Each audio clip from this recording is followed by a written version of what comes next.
especially dangerous weather situations. Specially built receivers are automatically activated to warn of the impending hazard.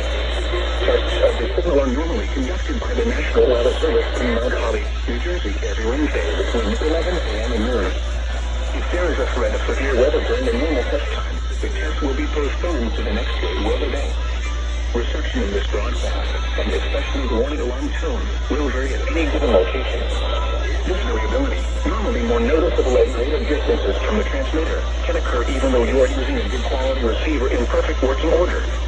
The warning alarm tone will be activated for hazardous weather watches and warnings for the following counties in Pennsylvania: Berks, Bucks, Carbon, Lehigh, Monroe, Montgomery, Northampton, Pike, and Schuylkill. And in New Jersey, Hunterdon, Mercer, Norris, Somerset, Sussex, and Warren.